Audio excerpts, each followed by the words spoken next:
Welcome to the 2021 TRAILMIX Pitch Competition. You will see 7 finalists go head-to-head for the much-coveted shelf space at Albertsons, as well as a $25,000 grand prize for the winner and $5,000 for the runner-up. Good afternoon, judges. Hi, team. Hello, ladies and gentlemen. This is the 4th year of TRAILMIX. We've had 3 finalists in the past who won shelf space at Albertsons, and we're going to crown our next winner momentarily. We decided to fill the void and make our own using simple and natural ingredients. Our TRAILMIX program is specifically designed to take early-stage food product entrepreneurs from farmers markets to supermarket shelves nationwide with the help of our partner, Albertsons. Each of the 7 contestants went through a rigorous application process, starting with an online application, leading to a screening process, as well as a mentorship phase where they were paired up with a food product expert. And ultimately, they showed up here at Trailhead and delivered their pitch to the judges. We're making about 5,000 cans per month, and we can do 5,000 cans a week. This year, we are honored to have 4 esteemed judges, starting with Enrique Rivera from Bank of Idaho, Carrie Tucker from Simplot, Caitlin Barranco from Albertsons, as well as Rachel Jones, also from Albertsons. Each of our 4 judges bring their own unique experience and skill set to the TRAILMIX Pitch Competition. In retrospect, we've hosted 3 TRAILMIX finals. Overall, we gave away $60,000 in prize money during those 3 years. We've impacted over 150 CPG startups, delivered over 120 hours of mentorship to them, and overall have produced 3 winners who made it onto Albertsons shelves, not to mention 17 showcasers who exhibited in this space and didn't make it to the finals, who also landed on Albertsons shelves. This year, I'm especially proud to share with you that we have a great diversity of product and people as our contestants. As we were all about to see, the pandemic has given birth to a whole new set of early-stage food product entrepreneurs right here in Idaho. And without further ado, let's take a look at this year's TRAILMIX finalists.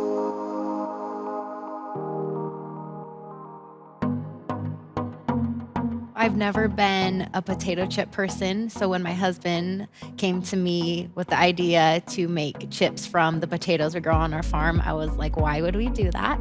But when we talked more about it, I was like, okay, there's a need for this. Idaho is the potato state, and there's not an Idaho potato chip right now. So we developed this chip that now I'm obsessed with. I love our chips are fresh, not greasy, and full of flavor. We want to be the Idaho chip. We want Roots Chip to be a household name. It is farm to bag and good for the environment, for people. It's made with ingredients that people can feel good about snacking on and having in their home. I'm Zoe Wallen, the founder of Roots Chips, and this is my pitch for the TRAILMIX Pitch Competition. Hello, I'm Zoe. I'm the co-founder and co-owner and co-farmer over at Roots Chips. My husband and I farm in Aberdeen, Idaho. He is a 4th-generation farmer, and we love farming. We are so thankful for opportunity to work in agriculture and grow food for around the world. Our farm focuses on soil health and regenerative practices, and it's Idaho, so obviously we grow a lot of potatoes, but we noticed that there were no Idaho potato chips at the time. And I said we love to farm, we also love to snack, but we want healthier options for us and our 3 little boys. So we decided to fill the void and make our own Idaho potato chip using simple and natural ingredients. So when we developed our snack, we wanted something that was full of flavor, but only using simple and good-for-you ingredients. We call ourselves the new generation of potato chips. And there are many competitors out there, but what sets us apart and makes us different is our story. We are on a mission to do good. We are farm to table, or you could say farm to bag. We are the farmers and the chip makers. There is no middleman. We are involved with every step of production. We offer consumers complete transparency. We have a regenerative farm. We use farming practices that are good for the environment, improve soil health, and sequester carbon emissions. With every bag purchase, we donate to a local food bank and other organizations that fight hunger, and we call this Potatoes with a Purpose.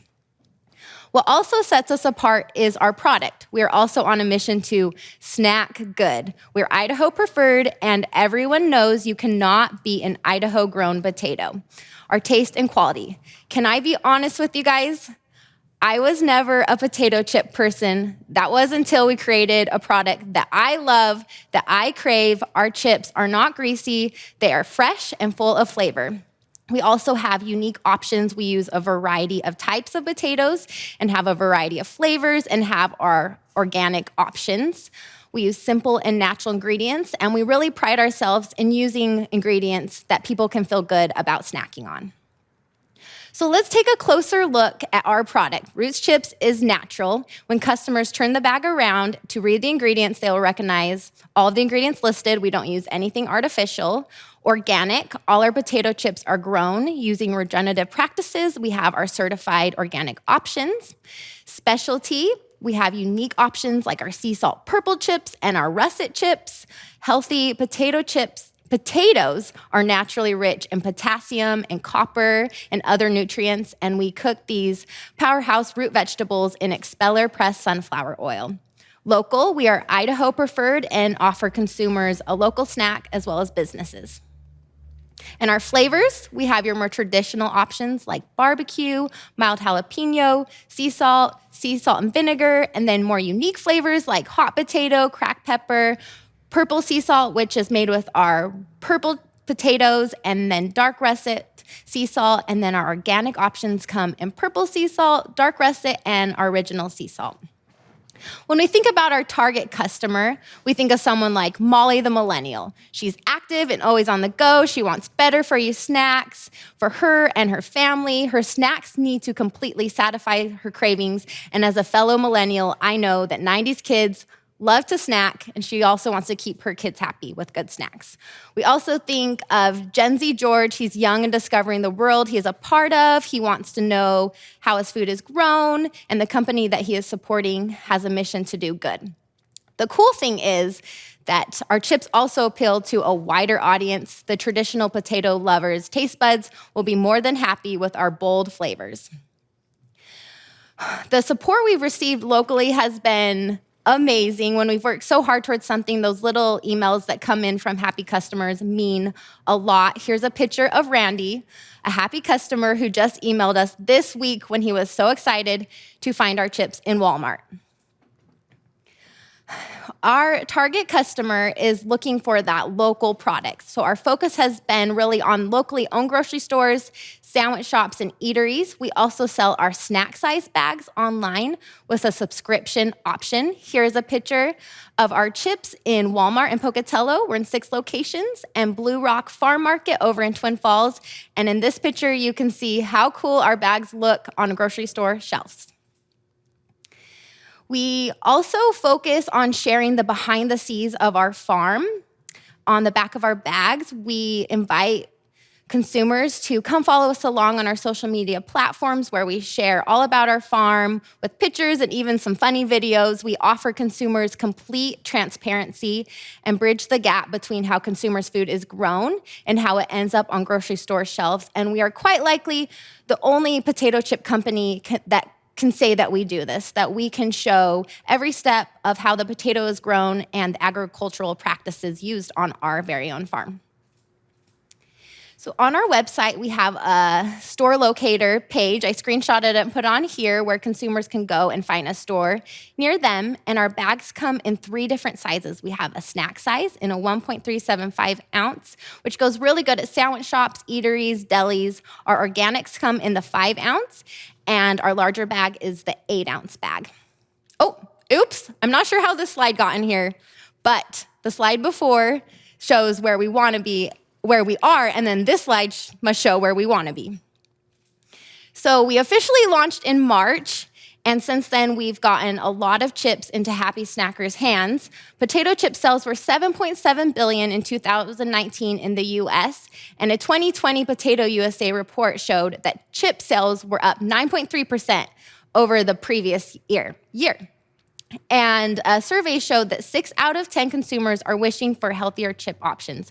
So the demand for potato chips is high, and there is an opportunity to grow there. And while there might be many competitors, we believe that our local brand has a huge opportunity to grow nationally and possibly even regionally. We are currently running our processing facility at 25% capacity, and we have the ability to produce and sell a lot more chips as we grow our business.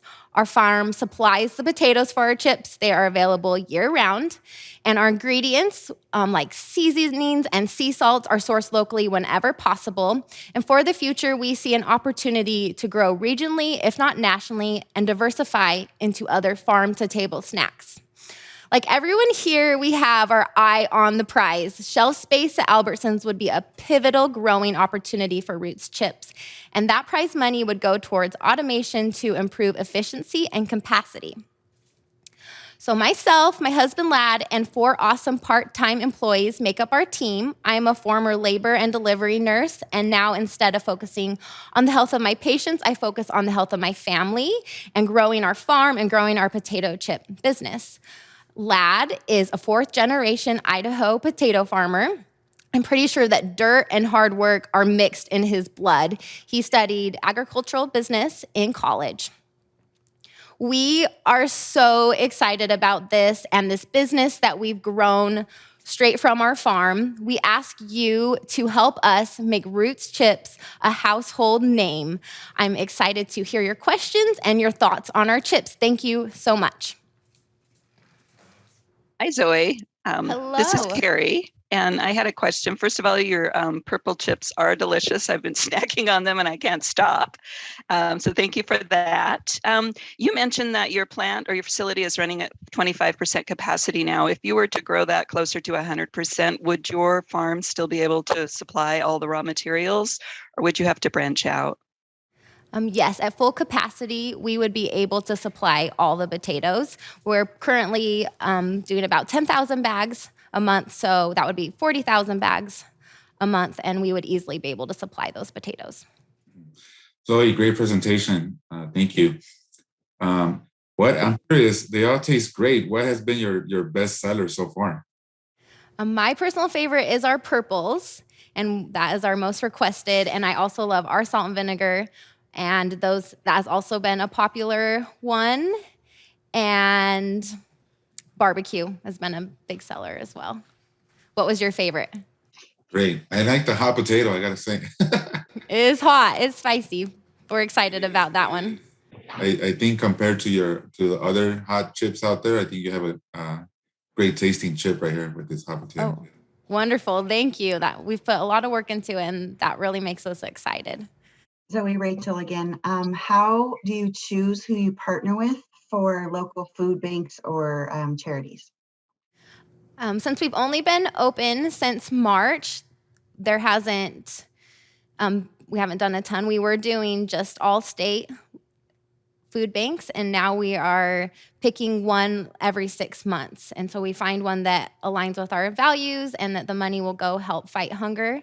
And we will keep that listed on our Potatoes with a Purpose page on our website so consumers can go there, know exactly who we're donating to and who we have donated to in the past. Well, great job today. All right, thank you so much. Yeah, thank you very much. It was good. Originally, when we started bottling our products, we had been selling at the farmer's market, and so we were just distributing them in cups. And so we had to figure out the right ratio to put them in a bottle. And once we started bottling them, it's a lot simpler because Bree's really refined the craft. Winning the TRAILMIX pitch competition would be huge. Having shelf space at Albertsons, I've been walking those aisles multiple times throughout this competition looking at where we'd sit perfectly. I have pictures all over my phone, picturing us on shelves here, picturing us on shelves there. So it would mean a great deal to us to have our products on the shelves at Albertsons. That would give us the much needed exposure to introduce people to something that doesn't exist yet. We're coming with the idea of alcohol-free drinking. That's new for everyone. I'm Brianna. And I'm Melissa, and this is our pitch for the TRAILMIX pitch competition.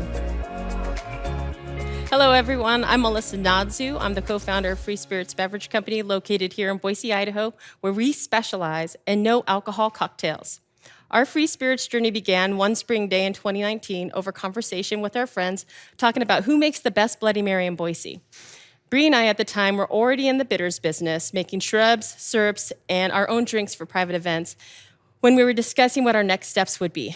The conversation rolled into farmers markets and how they're one of the best ways to incubate business. I should know, after all, I just retired from managing markets. I agreed to participate in the market under one condition, and that was we had to go as an experience. A few weeks later, we attended the Boise Farmers Market as an on-site drink vendor. We couldn't even determine what our reception was going to be, and we sold out. The following week, we doubled down on our products again, and we sold out again.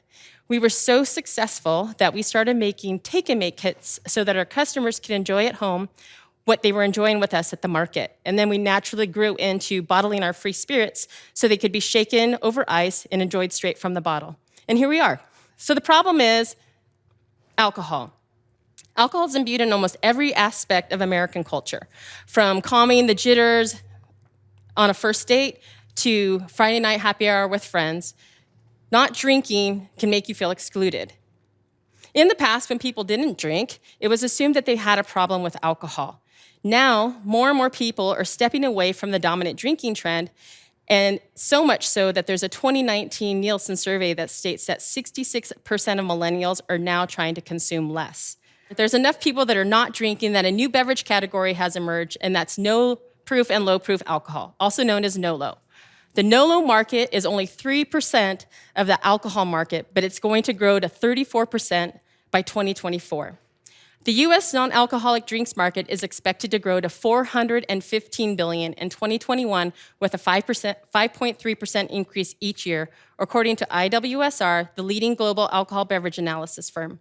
Apple cider vinegar is projected to grow at a CAGR of 4.5% now until 2028 due to its health benefit association. Clean label growth in the industry, no artificial ingredients, shelf-stable functional beverages are seeing a 46% increase in just the last 3 months. Increase in the self-care space by the proactive naturalist segment is also showing a 14% target growth. And Spin Marketing has mentioned an 18% increase in women-owned businesses because consumers are seeking out smaller businesses and underrepresented segments of our economy.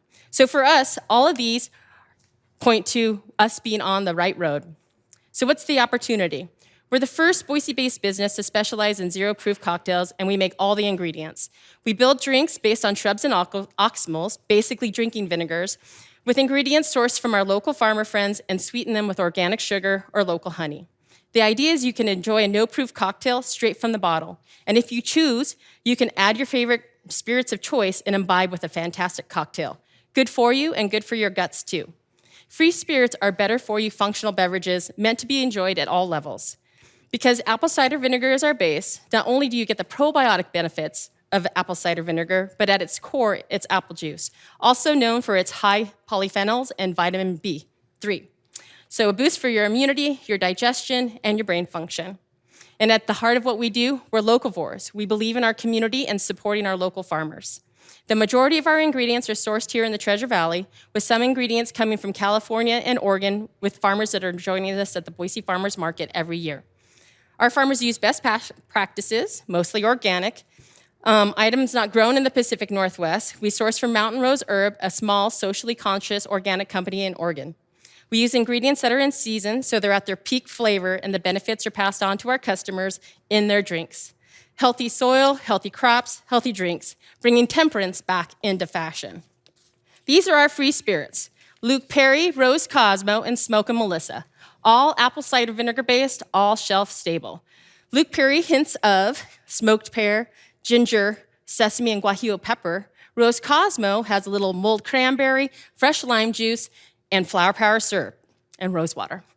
Smokin' Melissa is a lemon balm, rosemary, and ginger with some smoke added from Lapsang Souchong tea. No other beverage company is doing what we're doing. Our drinks are built better for you, loaded with antioxidants, made primarily with Idaho ingredients. Yes, there are other functional beverages, sweet and tart like ours, but they're all carbonated. Idaho Kombucha, Earth Bevco might be some that are familiar to you. National brand Poppy, which also contains apple cider vinegar, is selling very well in our market, according to local distributor Hayden Beverage President Andy Mitchell. Our products are not carbonated. That's the biggest differentiator. We leave that up to the consumer to decide. At the regional and national level, there are several companies that are specializing in no-low alternatives, but again, all carbonated. Many competitors also begin with an alcohol product, and then through a heated process, the alcohol is removed. So they distill it, and then they distill it again until there's none. We build up, starting with the shrub, and then layer flavors ingredient by ingredient. We create a great alternative craft experience. We cold process all our shrubs and spirits to retain their nutrients. So we originally started with a retail location here in Boise where we would invite others in to enjoy Free Spirits Friday. People could come in and order off the menu, everything from a dry martini to a blackberry Collins. An experience to be shared without alcohol, shaken, not slurred. We had great traction with a few articles written about our bitters and our free spirits, and one in particular by Mikhail Aschenbrenner from Greenbelt Magazine states, "I drank like a walk on a fall day, listening to Led Zeppelin's Houses of the Holy, brisk and earthy, it grew in flavor and complexity with each sip," when referencing one of our free spirits. We then closed our doors 6 months later after we opened them due to the pandemic. Even in the pandemic, our sales grew 57% from 2019 to 2020 and 66% from 2020 till now. We are on track for a great fourth quarter in which our sales go up exponentially due to people seeking out exceptional handcrafted gifts for the holidays, possibly putting our sales at 89% over last year. All of our revenue goes back into building our business. We're grassroots, growing organically through our local customer base. And as part of our initiative to become a zero-waste company, we use our shrub mashes and upcycle them into value-added products like our rhubarb barbecue sauce, cranberry sauce, and those sell out alongside our free spirits every Saturday at the market. So who's sitting at our table? Who's joining our party? Well, it's Lizzie. She is a customer who loves the idea of ready to drink right off the shelf with ingredients she can pronounce and flavors that don't disappoint. She's sober curious, she's a mindful drinker, she has an expendable income, and what we've noticed here locally is that 80% of our sales are female driven. So this is our super huge team, along with all the ladies of the world. Brianna, with her corporate world background, and it's peppered with a little bit of food and bev, and then me, a community cultivator, lifelong community cultivator, and former market director. Together, we have spent the pandemic getting our resources in order and getting much needed certifications out of the way. We are both preventative controlled qualified individuals. We recently moved into an FDA kitchen with our friends at Idaho Kombucha, who are going through their own organic certification, and we believe they're the perfect mentors for us to scale up our business. We're working with the University of Idaho to scale up our recipes and recently completed our good manufacturing practices and HACCP with them. We recently passed our manufacturing processes too with Central District Health with 0 errors. So how do we grow? Well, like I said, we just moved into an FDA-approved processing facility, and we've been talking about wholesale and e-commerce for a good deal of time and feel we can reach most of our customers this way. Knowing several local businesses that are experiencing supply chain hiccups, we procured enough glass, closures, and boxes to put us in the position we want to be for 2022. This year, we're innovating with our business by partnering with Manfred's Kitchen to bring no-low dreams into fruition in downtown Boise. We're teaching temperance classes at Fort Builder. We're putting a refrigerator in at Larkin Larder where it's stocked full of our products for easy access for our customers. And we will attend our first trade shows with Urban Craft Uprising in Portland and Seattle. We are part of the National Sands Bar 2020 Dry January Tour alongside Atlanta, Raleigh, and Seattle. And we're looking forward to shelf space in the aisle and behind the bar at Albertsons. So Free Spirits Beverage Company straddles the craft cocktail and health and wellness markets by mindfully creating inclusive beverages that are 0% alcohol and 100% approachable. Thank you for taking your time with us today and allowing us to share our products with you. We're super happy to be here, and we look forward to your feedback. Imbibe with us or not, and enjoy your free spirits. This is Rachel. First of all, these flavors are so powerful and delicious. Oh my goodness. Like, wow. And I love the packaging and the labels and your naming processes. Great job. Do you have a tasting room here locally then, this Free Spirits Beverage Company? Well, we did, and we just closed it at the end of August, but you give us 4 more weeks and our tasting room will be open with Manfred's Kitchen right next to Woodland Empire. And that's gonna act as our basically our no-low menu place that we showcase our free spirits that we bottle, but also the free spirits that we make with our other ingredients.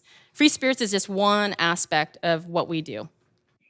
You mentioned target market of like millennials, females.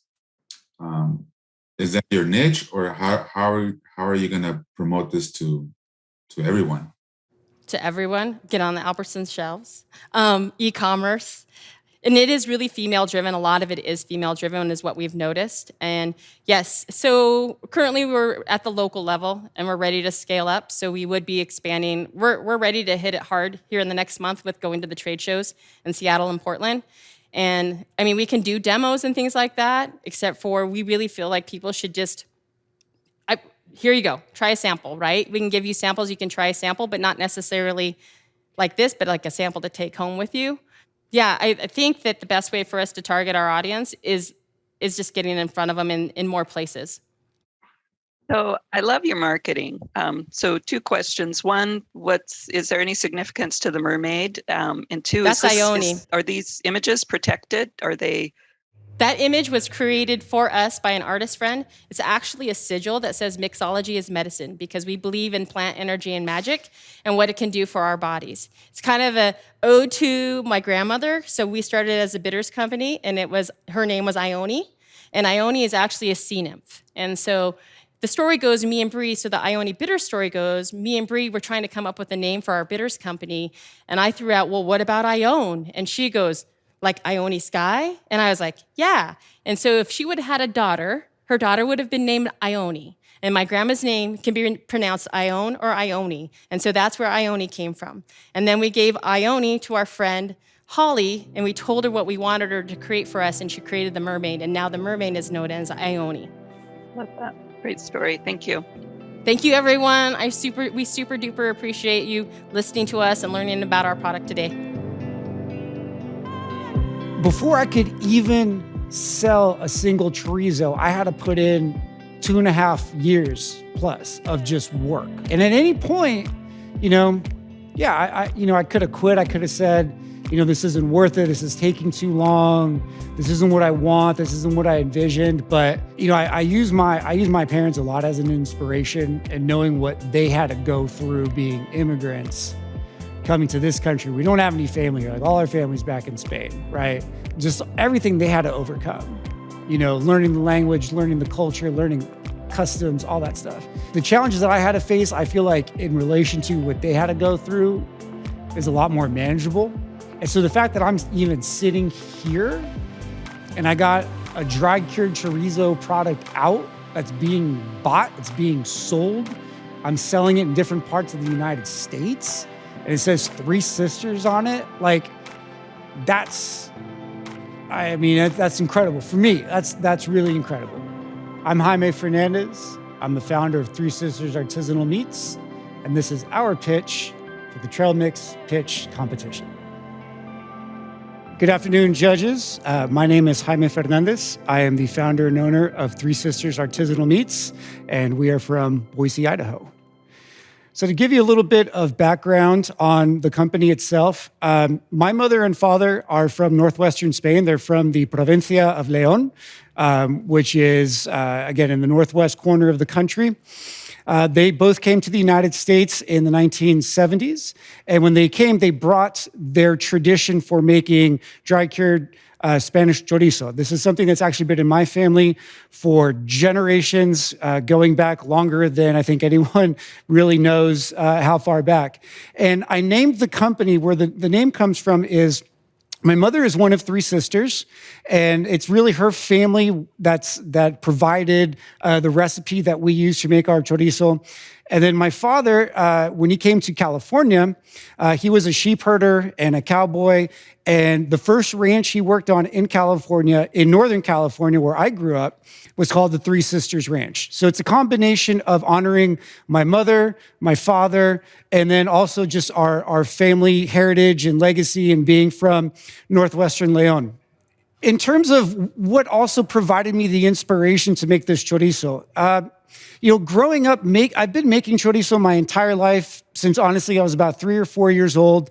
And living here in the United States and growing up in California, I never really saw the kind of chorizo that reminded me of what we would make at home or when I would go back to Spain to visit the family.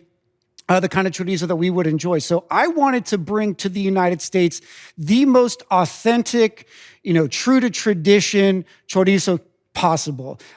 Being from León, we are actually the ancestral home of chorizo. So this is something that runs really deep in our roots and our culture and our heritage and history. So we take a lot of pride in making sure that we do everything the way that my parents did it, the way my grandparents did it, so on and so forth. So I wanted to bring to the United States market the most authentically Spanish chorizo, but made here in the United States. So what makes us unique and innovative? Number one is our shelf stability. We have a 100% shelf-stable product. It's something that can be, transported cross-country, can be delivered cross-country, can be shipped cross-country. It doesn't require any additional refrigeration or freezer space, which is also great in terms of, being able to place it in a supermarket. Allows for a lot of different diversity in that end. This is a premium product, and with a premium product comes a premium price point. We pride ourselves on making the highest quality, best tasting chorizo in the United States. And because of that, we charge a little bit more than you might, find in a normal grocery store. But the reason for that is because this is an excellent product. We know what we put into it, and we believe that based also on our consumer reviews and the way that our customers have continued to buy our chorizo, they don't mind paying that little bit extra because they know the quality that they're getting. And the third point is that we're an on-trend product. Right now in the United States, charcuterie, especially specialty charcuterie like what we make, is something that is incredibly popular. It's growing as a market. There's been a lot of different ways for for charcuterie to be sold in this country. So we definitely fit in regard to being part of this growing trend for specialty charcuterie. In terms of why we make a high quality chorizo or what makes our chorizo high quality, number one, we are definitely a natural product. We only make our chorizo with 100% USDA approved pork shoulder and 9 ingredients. And all those 9 ingredients you can pronounce, you know exactly what they are. They all fit on the label. And these are the same 9 ingredients that my parents have always used, my grandparents have always used. So we are very strict in staying with the tradition of our recipe. This is also a specialty product. This is a traditional Northern Spanish style chorizo, but made in the United States. So again, it's a twist on an old favorite is the way that I look at it. But there is no other chorizo right now being made in the United States that uses a traditional Spanish recipe. We're a clean label product. We don't have anything artificial at all whatsoever in our chorizo. There's no nitrites, no nitrates, no potassium. Again, nothing you can't pronounce. So we make the cleanest, most natural chorizo currently on the American market. And we're proudly local. I live right here with my family in Boise, Idaho. I am a Northern California native, but right now our business is headquartered here in Idaho. And that's something that we take a lot of pride in. And we love being part of the Boise food community and food scene. So the current market right now, creative charcuterie last year made over $27 billion in retail sales in the American market.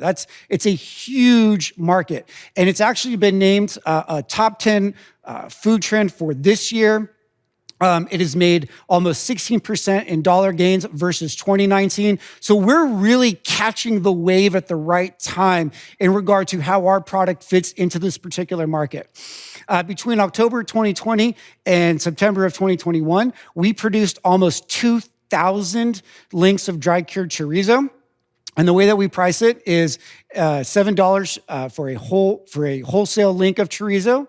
And for our retail, we retail it on our website for $12.99. So there is, a little bit of variation there. But again, we've done very well in the wholesale market, and we have had some good success within our own retail market.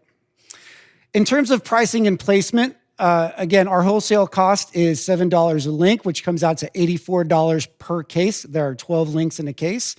Currently retailing, we have about 5 different retailers who retail in brick and mortar, and they retail it anywhere between $12.99 and $14.99. So what's good about that is that you're getting, I think, a very healthy potential margin, anywhere between $6 to $8 per link in regard to the margin that is available for our chorizo.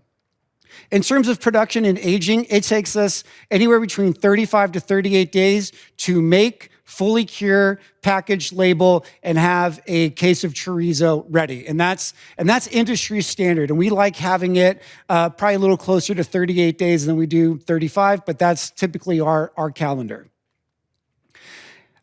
Where we currently produce our chorizo. We currently produce our chorizo with the Golden Gate Meat Company of Richmond, California. They are a fully licensed USDA facility. In fact, they have a USDA inspector on site 2 to 3 times a week. They're completely HACCP compliant. In fact, I was part of the team that built out and made their charcuterie production room. So I actually have some history with the family and with the facility. They've been very good to me. They've been our home base of operations now since 2018 when we first started producing our fresh chorizo. So they've given us a really good, consistent production capacity. But I'm also looking for new production facilities outside of California. Variety of reasons, but I'd like to actually have it closer to me here in Idaho so I can keep a little better eye in terms of quality control, and also it'll help in terms of our overall price point, margins, helping with costs, that sort of thing. But for now, we're producing in Richmond. They do a great job for us, and we're very happy working with them. So finally, what would a partnership with Albertsons look like for us? Well, first and foremost, I love doing demos. I love going out to the public and having people try our chorizo. When I started the company, again, I've probably done well over 75 demos on my own up and down California, from Napa Valley down to Los Angeles. So I definitely want to be an active partner in terms of being able to get the chorizo out, having people try it, really establish the brand. And this also, I believe, capitalizes on what the market trend is. There is a consumer trend right now for high-end quality charcuterie. And without question, we are high-end quality charcuterie. And I think that ties in also with the idea of trading in and trading up. I know currently Albertsons carries Boar's Head, which is great product, but I think, when they have a look and a feel and a taste of our chorizo, you're going to get customers, slowly trickling over to us, and you're going to see an uptick of people purchasing our chorizo. And finally, we are a premium product. Again, we take a lot of pride in the ingredients that we use. We take a lot of pride in keeping it natural. We take a lot of pride in making the highest quality chorizo on the American market. And we believe that translates to higher margins. But again, we really love the product that we make. And we would love nothing more than an opportunity to work with Albertsons. So with that, thank you very much for your time and consideration. And I am happy to take any questions you might have. This is Caitlin. Great presentation. You covered a lot of points and you're making me more hungry right now. But my question is, I don't know if I missed this. So you're not in any other retailers, correct? The only other retailers that we are currently in, we are in a small specialty Spanish food store in the Bay Area called the Spanish Table. They have 3 locations, San Francisco, Berkeley, and Marin County. They've been with us since the beginning. We're also in a delicatessen restaurant where I grew up in Colusa County, California, called Granzella's. And then actually here in Boise, we're at the Bass Market. which has been a really great fit for us. They've really enjoyed I love working with them. They've been really good cheerleaders for our product, and it seems like their customers have really enjoyed our chorizo. This is Rachel, and the Basque Market has been a huge success for us at our Market Street stores. So we're very familiar with the partnering with the Basque folks, and your packaging is absolutely gorgeous. What kind of shelf life do you have on your product? So the shelf life that we have on our product is you're looking at about 4 months unopened for a link of chorizo. If you do open it, the best thing to do is to refrigerate it, but then you're looking at honestly, 3 weeks, 4 weeks. So think of it like you would like salami, right? It's the same kind of idea.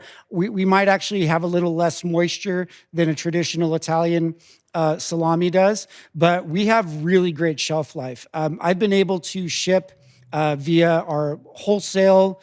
We work with a wholesaler called Mabel online, and I've shipped to North Carolina, Texas, Florida, New York, and have had, no issues at all whatsoever in doing it that way. So yeah, the shelf stability has been really great. And outside of Boar's Head, do you, in the Idaho market for premium chorizo, do you have any other competitors that you guys would compete with? I would say that honestly, that our main competition comes from Spain. So it's Palacios, it's Fermin, Doña Juana. So when I measure the quality of our chorizo, I measure it against, the companies back in Spain, because I feel like that's who I'm really going up against. So in terms of American made, I'll be perfectly honest, I haven't found a true competitor, but it's the Spanish chorizos. And what I think that separates us from the Spanish chorizos and why we would do very well in an American market is because, we are an American-made Spanish chorizo. So you're taking, the best part of northern Spain and you're doing it here with a real northern Spaniard, and the story behind it, and I just think that whole combination, that's what allows us to compete, honestly. Great job, thank you. No, thank you very much, and Nice job. Thank you. Appreciate your time. Hope you enjoy the chorizo, and thank you so much. Have a great afternoon. Thank you. Bye. My family in Mexico is incredibly proud that we're continuing their legacy, essentially. They are there for us, of course. They offer their support in every way possible.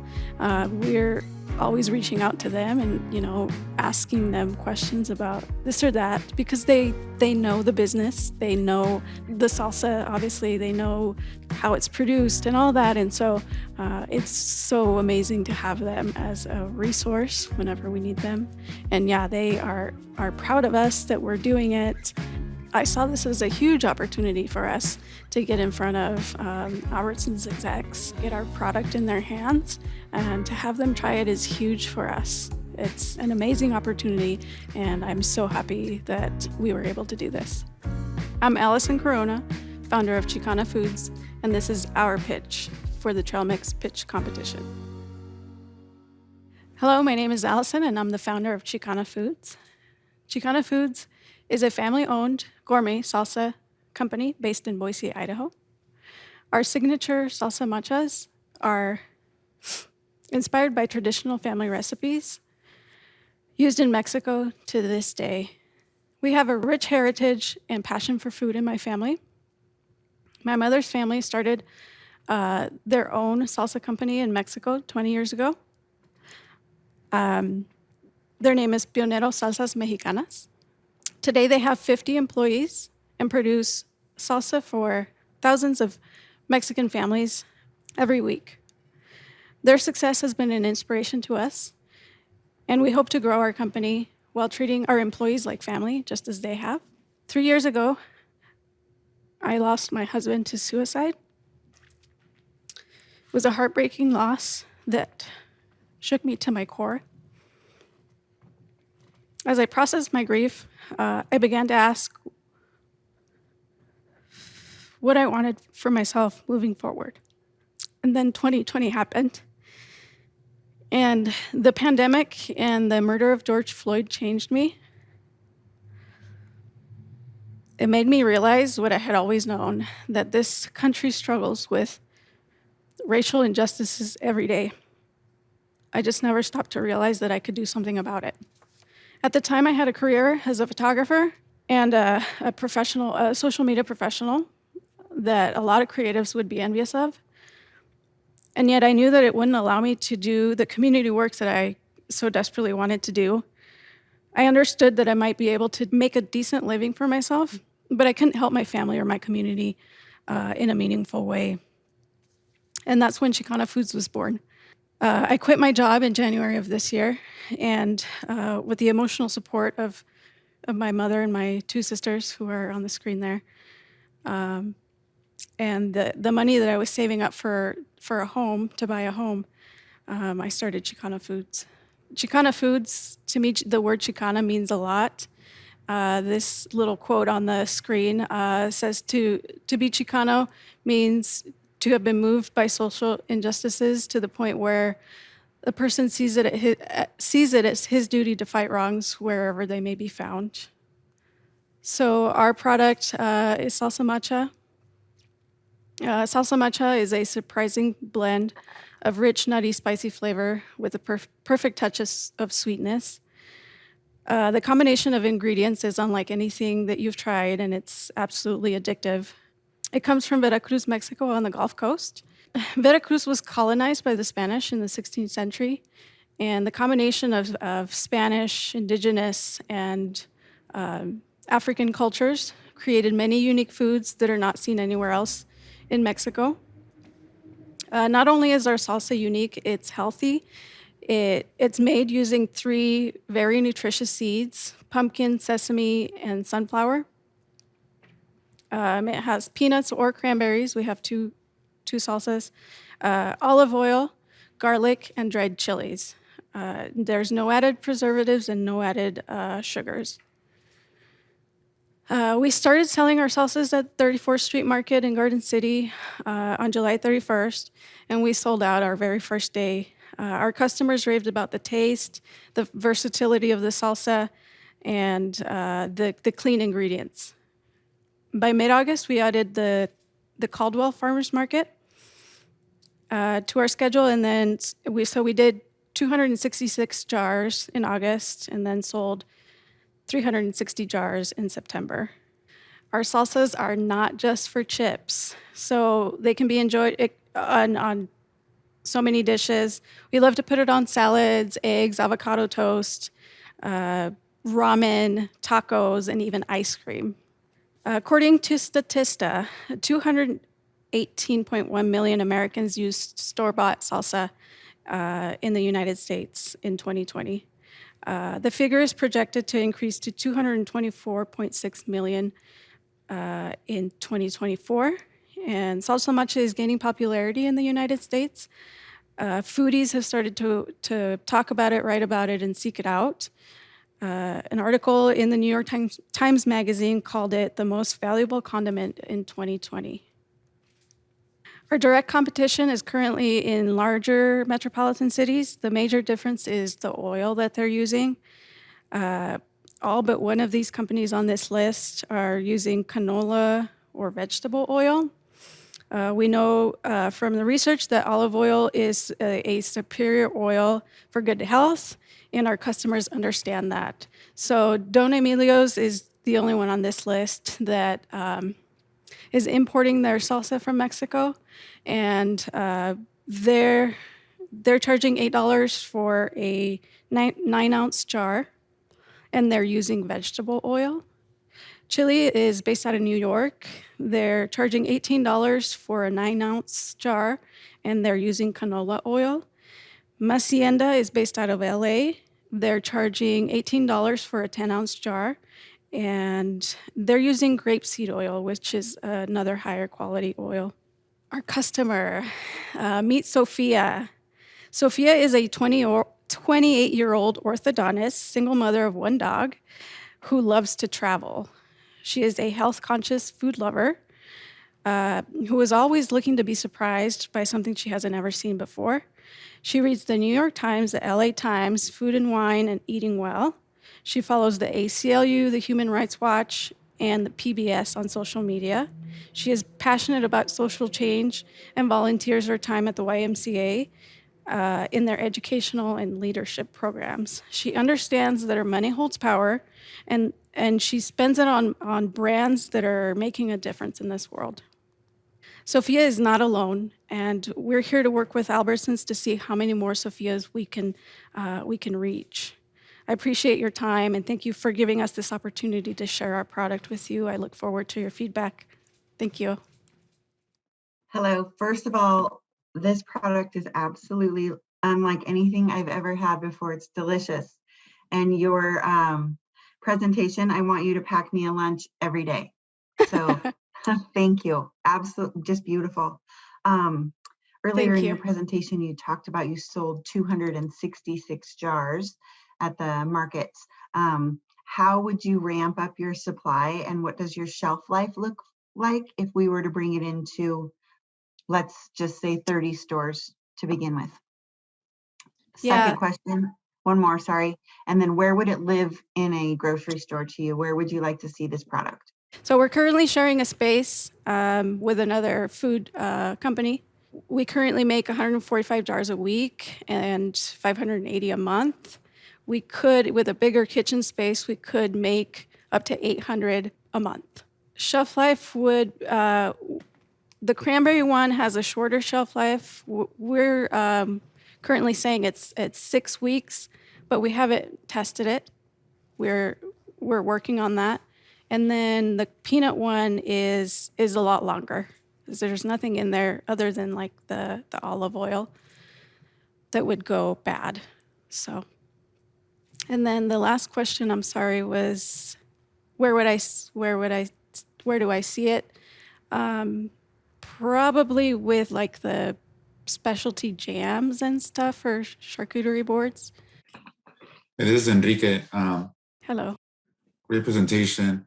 I gotta be honest, I've being Hispanic, I've tried hundreds of salsas and they all come with chips, right? So I was excited to see a different twist here with yours. There's no tortilla chips or guacamole and all that stuff with it. It's good on chips too, but it's much more than that. Right, but you're showing that it's more than that, right? Yeah, we plan to grow that. Is this the same recipe as the one by your family and their own salsa company in Mexico? Is this the same recipe? Like, it's very similar. It's not exactly the same. We've made our own. We've made it our own. Right. No, just because tradition is important, and I think it's a great story. The tradition alive from our, grandmas and our aunts and ancestors. Thank you so much for your time. I appreciate it. Hope you loved it. Thank you. Thank you. Good luck. It was kind of my brainchild, and then Eric made it a reality. Because in the beginning of the pitch, we talk about how I had this herbal functional syrup that I was making, and I wanted to do it at the farmer's market on site and mix it with carbonated water. So I had this really elaborate scheme, and Eric was literally like, that's a terrible idea. That was literally what you told me. But then he was like, or we could do it this way. And so he kind of took my idea and ran with it and made it a reality in a way that we could get it out and like it be an actual product. We're at that stage. With my experience in the brew world, I saw people grow, and we're at that stage where we need to take that next big step. Distributors, large chain grocery stores. And so getting on those shelves sort of paves the way for what's next for us and helps us really sort of enter into that world and learn how it works and learn how we can do it. I'm Eric. And I'm Sam, and this is our pitch for the TRAILMIX Pitch Competition. Hi team, I'm Sam. I'm the co-founder and functional flavor wizard at Earth Beverage Company. In 2017, I was working for Whole Foods Market doing the purchasing and merchandising for the whole body department, which is the supplements and the body care together. I was also listening to a lot of the Side Hustle School podcast, and I decided I needed a side hustle of my own. So I was making these medicinal honey syrups that were super medicinal. I wanted to introduce people to herbs they otherwise wouldn't be exposed to, but I wanted to do it in a delicious way because herbal concoctions are notoriously disgusting. I had this very elaborate scheme where I was going to take the syrups and I was going to mix them on site at the farmer's market with carbonated water to make like an Italian soda. Enter my very no filter, very practical husband, Eric, who you met and you'll see again. He says, Sam, this is a terrible idea. But he follows with, we can do it better. So what began as an herbal syrup with poor execution is now a carbonated RTD functional beverage and a quest to fill a hole that we found in the category for simple, delicious products that are good for you, made by real humans with real ingredients. So the health market is inundated with healthy products, but the problem is people are sacrificing flavor for function, or they're focusing on taste and they're losing their ingredient integrity along the way. Companies are chasing nutrition stats, or they're following fad diets instead of just simple whole food approach. People are also moving away from these chemical isolated nutrients and these kind of frankenfoods. There's this big farm to table movement, or farm to can as we call it.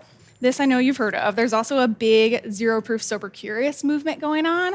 Move over craft beer because Switchel is here. Our consumers want to imbibe. They want to have interesting drinks, but they don't want to suffer later. So a good example of this is Beth. Beth is our avatar or our profile. She's a 30-something working woman. She works at a marketing firm. The cool thing about Beth is she can enjoy our product all day. So she can go and have her spin class and then drink a Switchel to recover and rehydrate afterwards. She can have it in the afternoon as a pick-me-up, or in the evening, she either A, has a ready-to-go cocktail, she just puts a shot in it, or B, she can completely negate the alcohol and just have our product.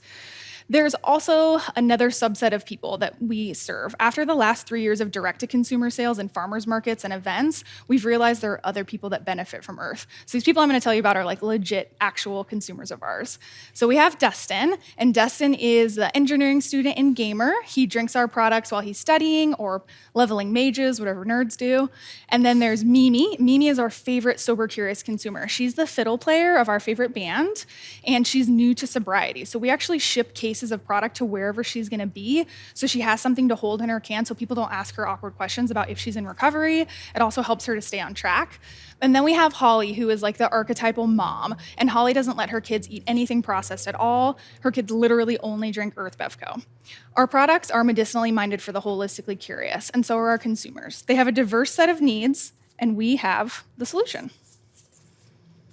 So enter Earth Bevco. We have honey-sweetened Switchels and botanical sodas. They are a simple is better, back to the land, farm-to-can approach to the entire functional beverage line.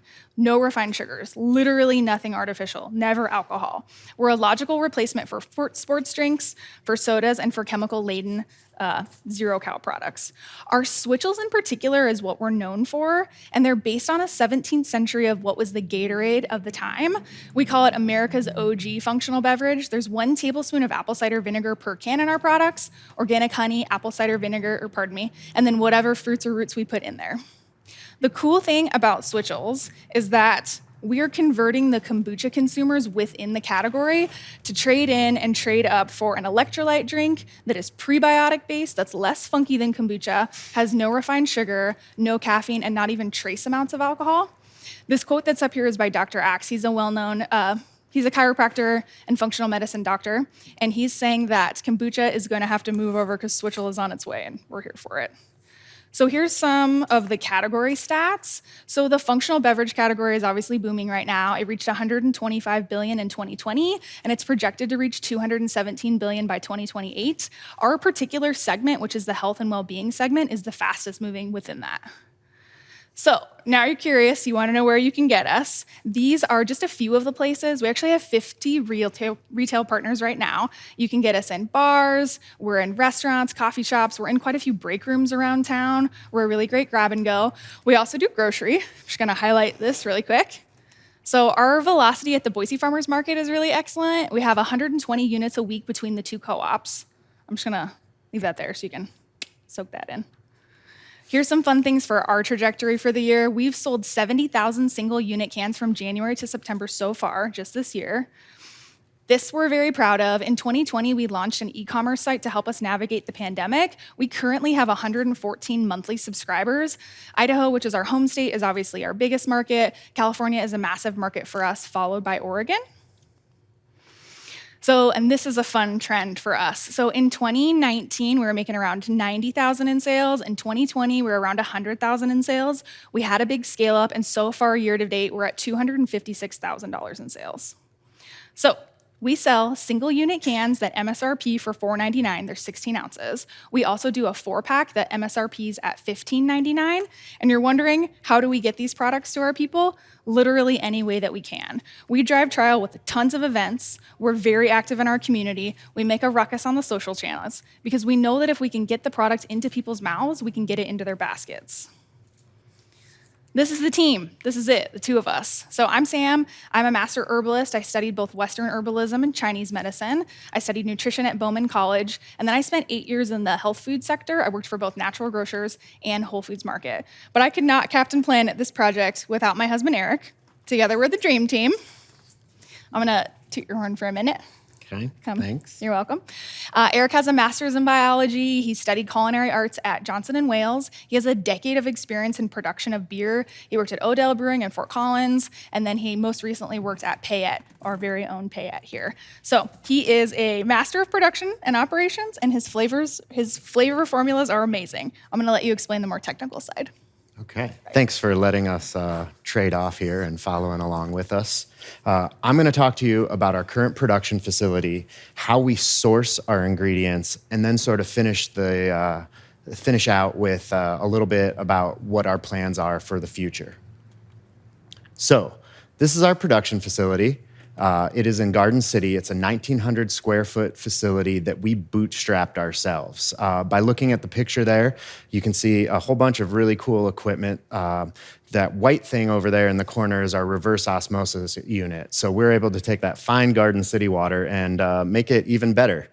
We want to put perfectly clean and wonderful water into our product. I custom designed some of this stainless steel with some friends of mine in the brew industry. It's a 350-gallon tank, and we have two 350-gallon bright tanks or carbonation tanks that I perfectly carbonate the product with before we package it. We also have a 2,000 square foot cooler where we keep all of our cold storage. All of our product needs to be cold stored, so it's really important that it stays cold. That's just what happens when you use real ingredients without preservatives. Speaking of real ingredients, we are proud to say that we get 2 of our main ingredients from right here in the Treasure Valley. We source our honey from Steel Apiaries and our vinegar from Golden Valley Vinegar. Obviously, we can't always get local produce, whether that's seasonality or because consumers demand something more exotic and something more tropical. When that happens, I personally go out and vet companies for sustainability and quality. A great example of that is Kolokai Ginger Farms in Kauai, Hawaii, where we get all of our ginger from. So you know where we make it, you know how we get our ingredients, but can we make enough? Is this scalable? Well, I'm happy to say that it is. We're currently at 25% of what we can do. We're making about 5,000 cans per month, and we can do 5,000 cans a week. So we have plenty of capacity to scale up and even make more. So we can make a lot, but how do we plan on selling it? Well, we did 250 so far this year in 2021, and that was just Sam and I by ourselves. We understand that we need to grow this company, and in order to do that, we need to work with distributors and large chain grocery stores. To be honest, we've built a lot of value in Earth Bevco, the brand and the can itself. Our cans are $5 a pop, and customers don't bat an eye.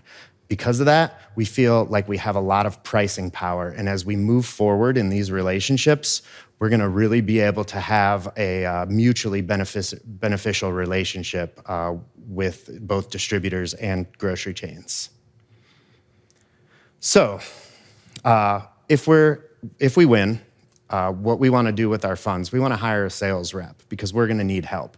We understand that our product just isn't going to get on the Albertsons shelves and move itself. We need to do work as well. So we want to hire a sales rep that we can do a lot of developing sort of marketing plans for so that we can make sure that our product flies off the shelves. In closing, I just want you guys to know that we do understand that it's a mutually beneficial relationship and that we need to work hard to make sure that we get the velocity we need so that we can both benefit from this relationship. Thank you very much, and I'll bring Sam up for further questions. Hi, Sam and Eric. This is really good stuff. That's a good one. I was curious about switching costs. You have multiple, I'm sure you probably have more than just the 4 that were in our 4-pack. So how do you, is there a base beverage that you then add things to? Do you have to mix them all independently? Kind of talk to me a little bit about how that works when you're manufacturing different flavors. Yeah, so it kind of depends on, what it is. Our switchels definitely have a base, and that is the apple cider vinegar, fresh pressed ginger, and honey. When we're doing something more like a botanical soda, the world is kind of our oyster as far as what we want to do. Our botanical sodas, the one you're drinking right there, does not have apple cider vinegar or ginger in it. That's more focused on the medicinal mushrooms and then some of these more antioxidant fruits. So it's really just kind of our oyster. I have a lot of different ways, kind of technical ways that we can introduce these things. We are most known for our switchels, but the botanical sodas sell really well for those people who don't like the vinegar taste.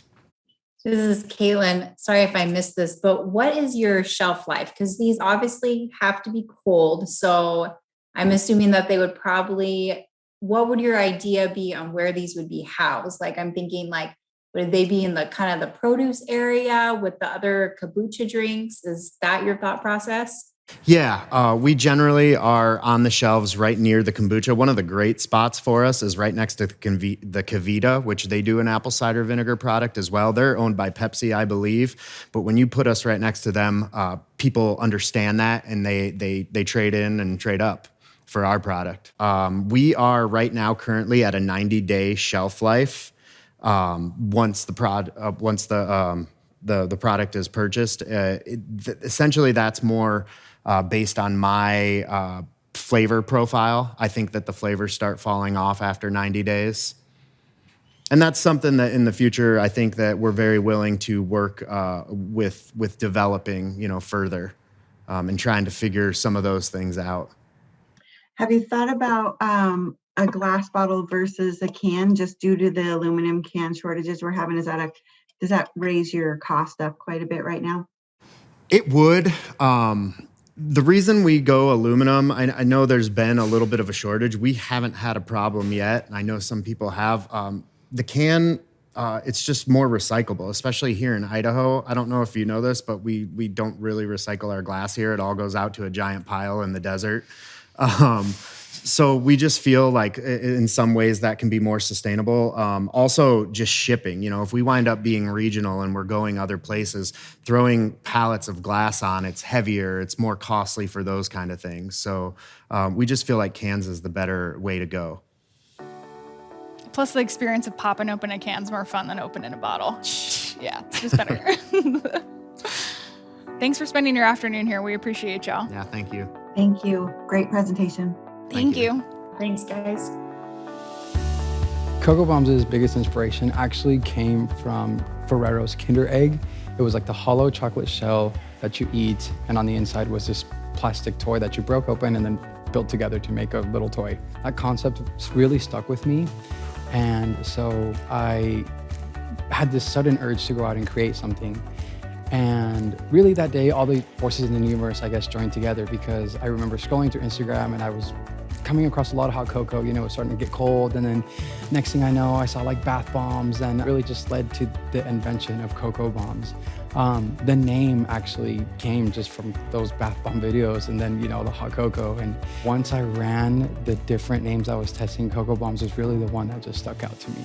My name is Eric Torres Garcia. I'm the founder of Cocoa Bombs and Eric's Original Cocoa Bombs, and this is our pitch for TRAILMIX's 2021 competition.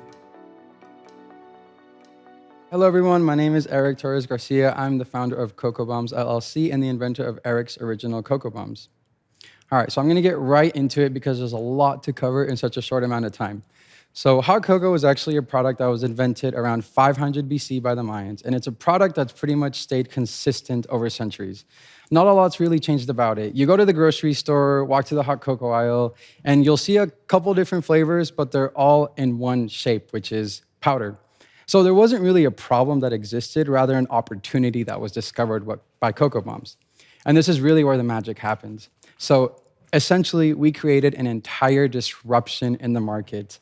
And I'm gonna give a little bit of a backstory from when we started to where we are today. So back in 2019, I had actually just come back from living abroad in Italy for 2 years. And during my time there, I worked at a gelato shop, and I was living in a city that was very passionate about confections and chocolate. I came across a lot of different candies, and Cocoa Bombs' biggest inspiration was actually by Ferrero's Kinder Egg. I'm sure you guys have seen the US version, but in Europe, there's a completely different version. So in Europe, the Kinder Eggs is a hollow chocolate shell filled with a toy on the inside. Essentially, you eat the chocolate shell, and then you have this little capsule that you pop open, and it becomes this little toy that you can put together. So after I came back from my time abroad in Europe, I kept this concept in the back of my mind of trying to recreate some sort of product to bring to the US market with that concept.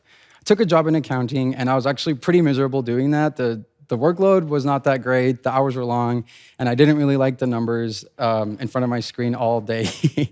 And so one December, actually, I just had this sudden urge to start creating and playing around with this idea that I had in my mind. And long story short, the very first prototype of a Cocoa Bomb came up. And I took this video, posted it to all my personal social media pages, and it got a lot of attention, but it never really converted into sales. So I took all the videos down from every channel, and then I went back and I built a website in about a day. And after I had a website up, I reposted the video, and this time I reposted it to TikTok. And this is right around the time where TikTok was really starting to blow up. So I posted this video, and within minutes, it had gone viral, and my first order came in. And by the end of the day, I had, in 8 hours, done over $7,000 in sales. I had to make over 1,000 bombs, and I had to ship out hundreds of orders all over the US, and it wasn't even a legal entity at this point, so I had really no idea what to do. Fast forward, I got all the paperwork, trademark filed, and I basically just got to work and started figuring out how to make these things, how to package them, how to label them, and how to ship them. So that was 2019 in a nutshell. 2020 was when we really saw a blast of demand we were unable to meet. So we were interviewed by the Washington Post, and they created this whole story on our product, which then led to a major publishing company based out of London that reached out to me and wanted me to write this book on 40 do-it-yourself at-home recipes. So we really became this novel invention and actually became an unintentional product leader for this item. The book is now pending distribution. It's actually coming out 10 days from today. It was supposed to be out on the 28th, but due to logistical issues this year, they had to push that forward.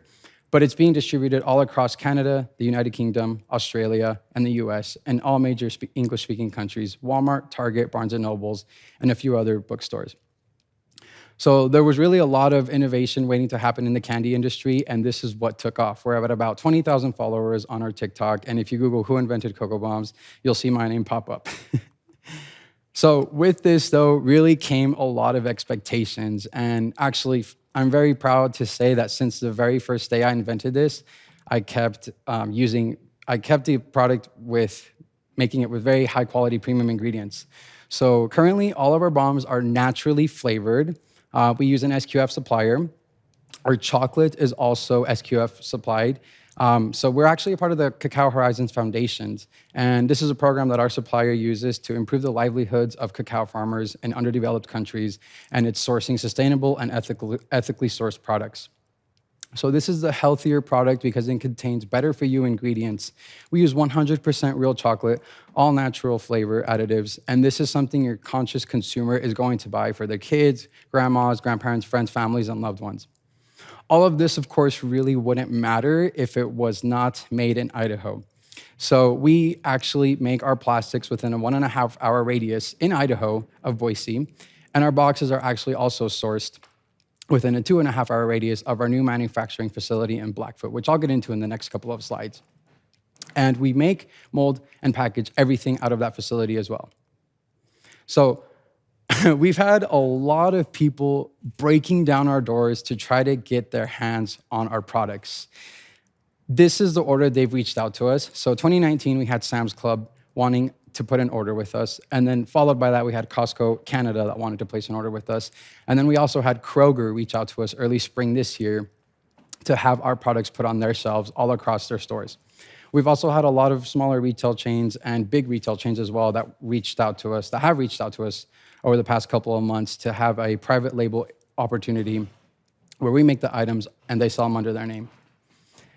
So market size and sales, as you can see, 2019 and 2020 were fairly good years for us. We were just limited by the amount of space we had. So this year, we've actually just finished construction of a 6,000 square foot facility where we're gonna be making and distributing and selling all of our products from this wholesale location. And this year, Q4, this is what we estimate. We are a little bit late in the game because our facility was delayed in construction over the past couple of months, just because developers had hard times finding contractors and so on. But we've switched mainly from direct to consumer to a more B2B wholesale food service and co-packing business model. 2021, this is what we expect to do. 2022 and 23, that's what we project once we land one key account. So with every successful product comes some sort of market imitators. Our biggest selling point is that we are made in the United States. Not only that, in the great state of Idaho. As you can see, both of our competitors have these products made overseas and imported in. We use all natural flavors for our products versus artificial ingredients. We craft small batches using premium ingredients, and we also offer a wide variety of flavors. So this is really our biggest selling points, not to mention these things are actually flying off the shelves through our wholesale channels already. We can't make them fast enough, but we're trying to stick to the people and buyers that are able to represent our brand well. So none of this would have really been possible without the support of a great team and an awesome supply chain. We recently partnered with Vessel, which is a supply chain company based out of Boise. We've also had a lot of help through Boise State University. We've worked closely with Tech Help to develop a food safety plan. We've also had a lot of guidance from Idaho Candy Company. We've used also Shamrock Foods. And then that photo that you see in the background right there is our new facility. It's a little bare in the photo. We now have a lot more items inside, but that just kind of gives you the scope of how we're gonna be able to scale up. And we've also had the support of an amazing team. My mom has actually taken on the role of being operations manager of the facility, who handles hiring and training. We have a lot of guidance from our awesome legal advisor, who is over at Dempsey Foster, also in Boise. And we also have Stratton & Associates, who are also in Boise, helping us with the accounting and financial side of things. We've also worked closely with America's Small Business Development Center right here at Idaho, and also the Idaho Women's Business Center.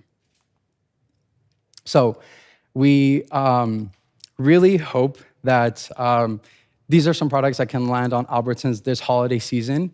These things are flying off the shelves everywhere else. We can't make them fast enough, and we want people to carry our products that represent our brand well.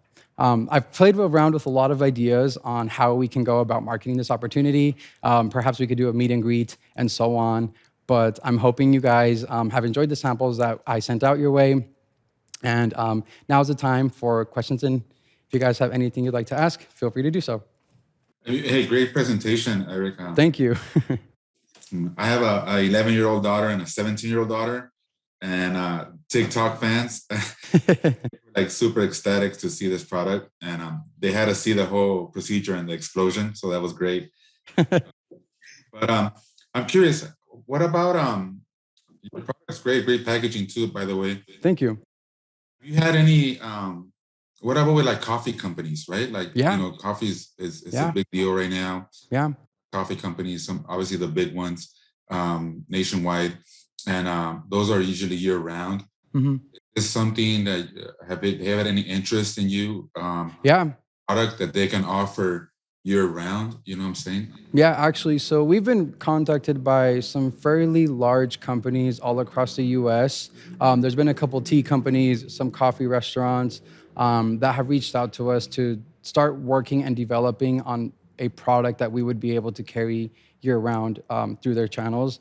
And that's something that's still sort of in the development stage. You know, this itself took about a year to really develop. So that's kind of where we are right now in terms of that. But like I said, there's people really knocking down our doors, just trying to figure out where to get these, how many we can sell them, and how quick we can turn around. Great presentation, great packaging. Thank you. Either a fan or a huge packaging is my nemesis. So it presents well, it opens well, it works well. And thankfully you're in Idaho where Yes. hot chocolate sells year round, right? Yes. So in Texas and Florida, not so much. Yep. What are your top 2 best selling Of course. SKUs? Yes. So we actually have 10 different flavors. I wish I could have gotten out all those 10 flavors to you guys, but we just didn't have enough time with the entire move and everything. But our top 2 selling items continue to be standard milk chocolate, which I'm sure all of you guys got a box of. And then that's actually followed by either s'mores or peppermint. It really just depends on the time of year. We see s'mores sell a lot during the fall. We see also pumpkin spice, your more spicy flavors sell right now. And then we see we see peppermint just fly off the shelves come November, December.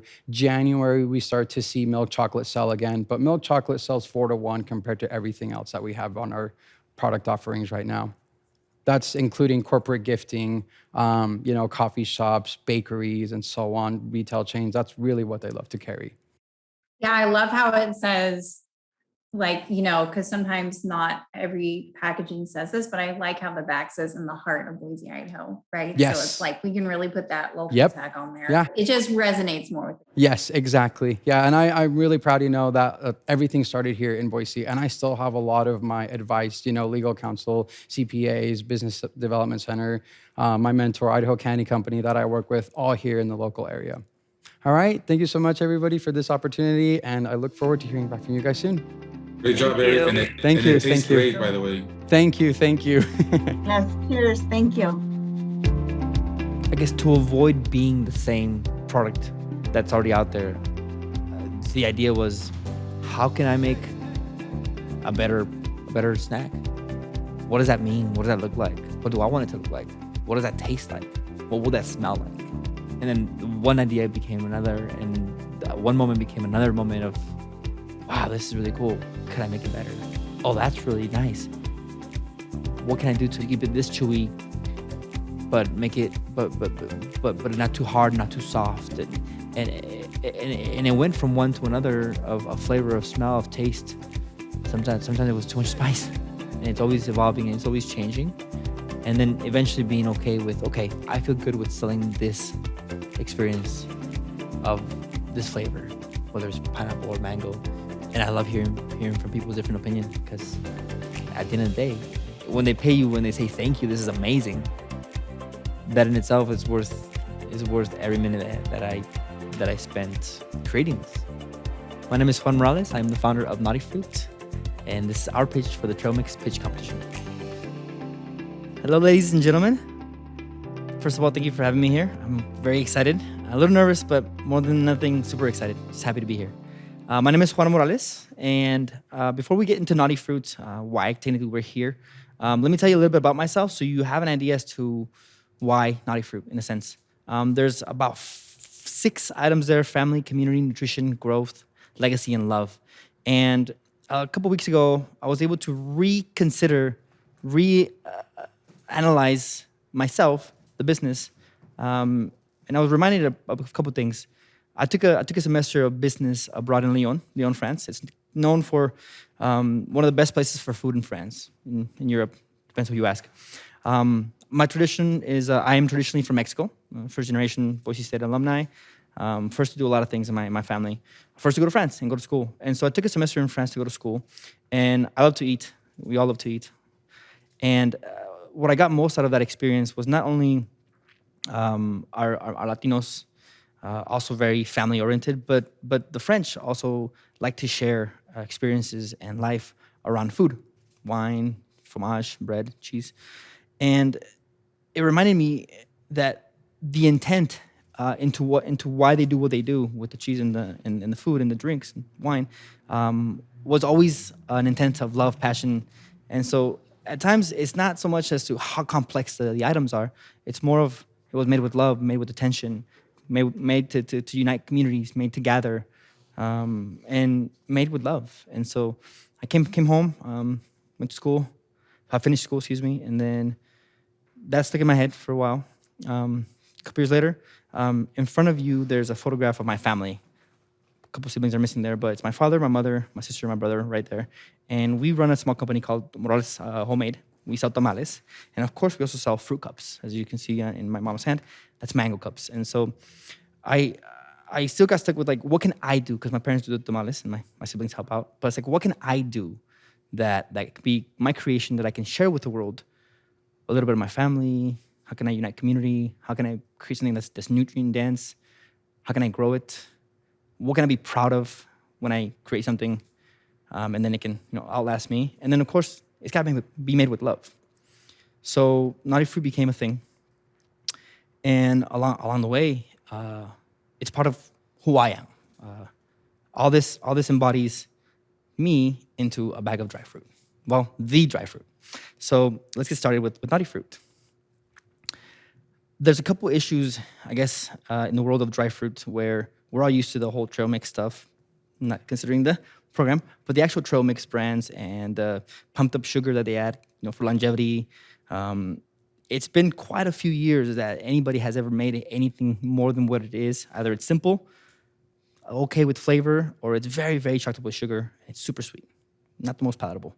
So I figured, I'm like, well, why don't I make something that's new, that's not sugared up, that's maybe nutrient dense, that's healthy, that's tasty, and that's easy to go. So this is what I created, Naughty Fruit. It's the dehydrated spiced fruit snack. We have 4 flavors: pineapple, mango, apple, and mix. And our important process, along with obviously the dry fruit, is making sure that it's local. We use, and you guys are probably trying it right now, we use local apples.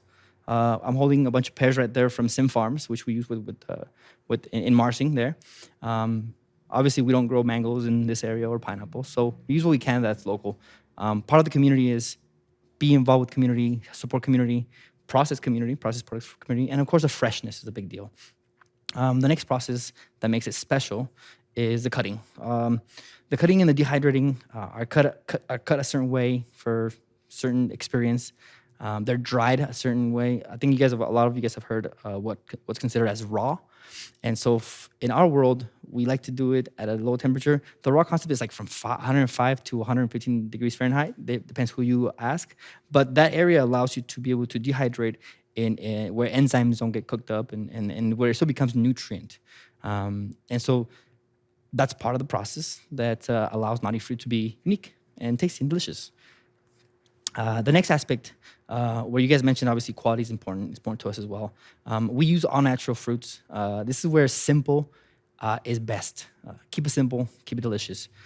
We try our best to acquire the fruit at a fresh intersection and then process it at the best process that we can, which is fresh right off the vine, or technically off the tree for apples and pears. And we get, like I said, some of our fruits from Central and South America. Apples, mango, pineapple, and bananas. And so fresh is important, all natural, keep it simple. Our spice blend is where we add 3 ingredients. Well, the fruit's the 4th, I guess, but yeah, we add 3 ingredients. So it's like salt, chili powder, and lemon. What kind, how many? That's a good question. Proprietary spice blend, so we can tell you that one. But we make it subtle, we make it flavorful, we make it simple. And then the last part of the process of Naughty Fruit is the packaging. So I live in Teton Valley, Idaho, which is like Yellowstone National Park, the Tetons, and it's beautiful. That's my backyard. And so I said, how can I help the ambient? Because the more we consume, the more we waste. Then it goes to landfills and it becomes an issue.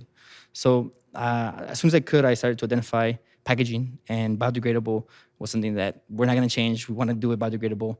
And obviously, as we grow, we will look into compostable and so on and so forth. But that's important to us. So our packages are biodegradable as well. A little bit of the market, the U.S. market. I was able to Google this. It's not rocket science. Right now, I guess technically 2020, the market was valued in the USA. The market was valued at $10.4 billion. And the growth is at 5.35. So there's percentage. So there's money to be made. Obviously, it's not gonna stop. Fruit's gonna continue to be consumed. At Naughty Fruit, a couple numbers that we had for you guys. And again, this is part-time. I've been doing Naughty Fruit part-time. In 2019, we did a little bit under $25,000 in sales. And this is throughout the year, in peaks and valleys, depending. Because again, our market is in Jackson, Wyoming. Our market is small towns. Our market is skiers and people that are outdoors out there. Lowest hanging fruit, pretty much try to keep it local just so I can create momentum. For 2020, it was $49,000, so a little under $50,000. And right now, and again, this is obviously COVID affected us a little bit, but we readjusted, we organized ourselves, and then we grind, we hustled. And then 2021, we're projecting 85,000 plus. Again, it's still technically part-time because my other job is doing the roast tamales, the Morales homemade, the hot foods, and the catering that I do with my family. So there's money to be made. We're making money. It's working out. This here is some of the brands that are out there already. Well, Naughty Fruit's out there, but we're not that big yet. But we have Dang, we have Ryan, and we have Bear. A lot of these are products already that exist. They're a little bit similar to us, different to us. Some other companies are doing veggies. Obviously, the trends change, and people want healthier. People want less sugar, no sugar. Ryan does a good job where they dry it with the skin on, which is a little bit different, unorthodox, but it's working. People are purchasing. They want healthy options. On the far right is my Naughty Fruit with different options, and on the bottom left, I guess bottom right is the strawberry heart. So we do strawberries as well. But again, something comparable that we're not a multi-million-dollar company yet, as Ryan is or Bear or Dang, but we can be. So here we go. This is a couple comparables from weight per ounce per bag, the price point for our bags, and then obviously shipping. The average units, I guess, ounces is from 3 to 3.5. Bears at 2.7 ounces, and then underneath there we have the price per ounce. I am a little bit on the higher end, but again, what I was reminded the other day is, well, I don't just do fruit. I do quality fruit. I have a clientele that is willing to pay for quality stuff with nutrient-dense products. And so we're okay with that. Obviously, we're flexible with all of this to be able to grow and expand. We understand that being able to get into different markets, we have to lower our prices and so on and so forth. But again, we're flexible. Price point's a little bit different. Like I said, I'm a little higher. And then shipping from one bag at $1.75 to 6 bags, $6.95. We eat a little bit of the shipping because we want to get people to try them. We want to get them. We want you to try Naughty Fruit and put it in your mouth and see what I mean when I'm saying like delicious, unique, tasty, all that stuff. Because once you try it, you're kind of hooked. So again, Bear has free shipping with Amazon. Ryan does. They think you get like a discount after $20. I think it's free shipping after $20. And Dang is at about $5. A couple things to consider. Here is on the right side. I'm assuming it's like mirrored. So on the right side, you have all of our places where we sell and resell. We're currently working with QFD, which is a distributor in Montana. They picked us up about a year and some change ago. So we've been working with them. They've been fantastic. Whole Foods also in Jackson, Wyoming. They're one of our clients. Again, we love working with local businesses. The rest of a lot of them are resort town. I mean, it's a resort town where I live. So Targhee is a resort area. Jackson Hole Ski Resort, the Village, there are resort areas. And a lot of these, like I said, we created a niche item, a new item that will be able to take care of a lot of issues and then increase, have value in when you consume it. So a lot of these are very specific clients.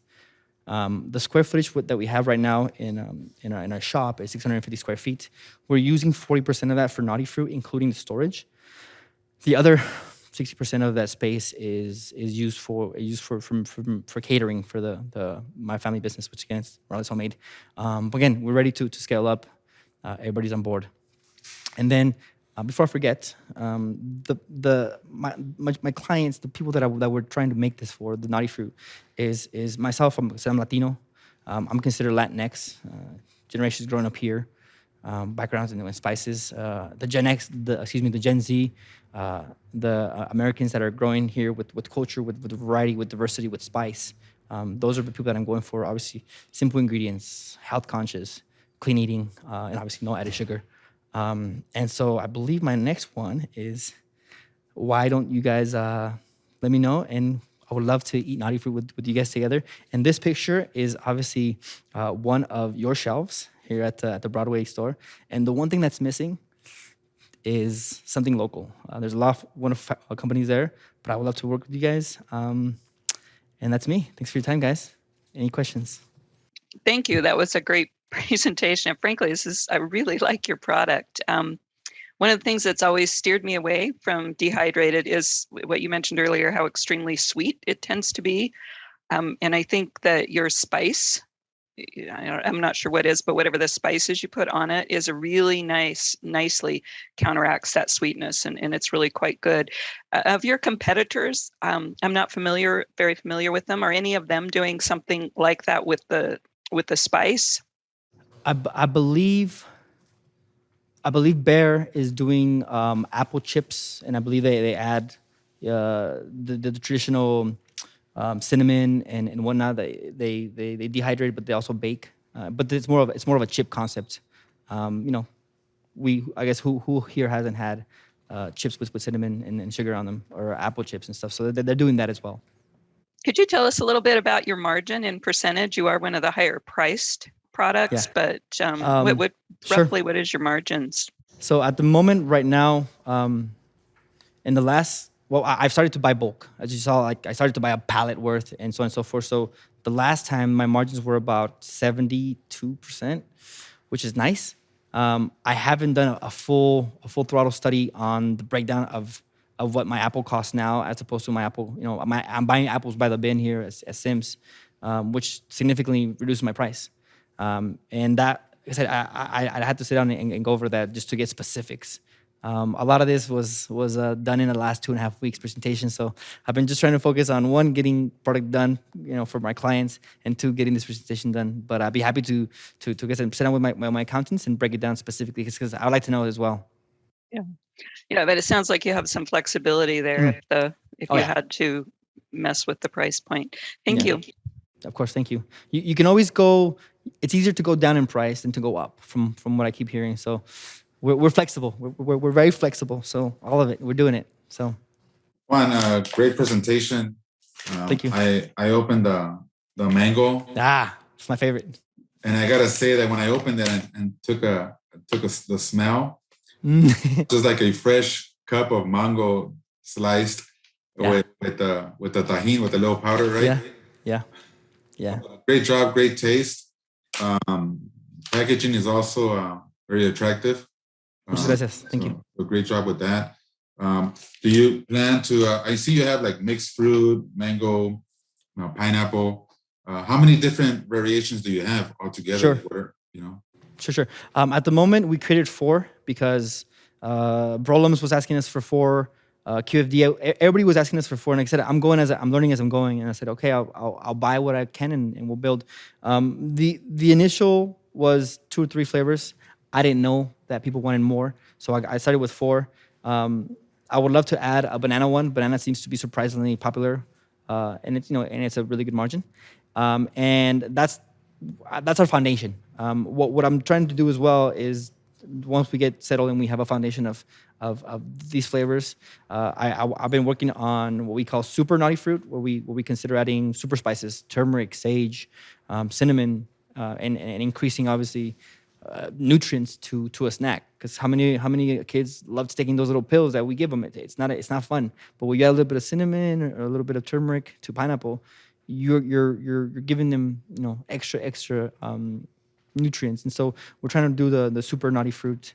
And then at some point, if we have to, we'd be happy to do what we call naked naughty fruits, where it's just bare, where it's just like traditional, just again to create options. Because not everybody wants to have a little bit of spice or even a little bit of seasoning on their fruit, but we gotta give them options. So I've been developing flavors here and there for the last few years. Still part-time, but I'm ready. I'm ready to do full-time, and I'm making those changes as the year ends, and then next year begins. So this is Caitlin. So my question is, if you were to be in Albertsons in, let's say, 30 stores, would you be able to supply those? And if so, how soon? Sure. Well, the answer is yes. I would obviously sit down with you and go over numbers, quantity. It would be a couple months, but there's a lot of details that need to be covered. We would love to. We would love to work with you guys. The concept of this was not only to give me some perspective, but also to plan forward. We are already, like I said, we broke down the space that we have. It's not even a half, and I've already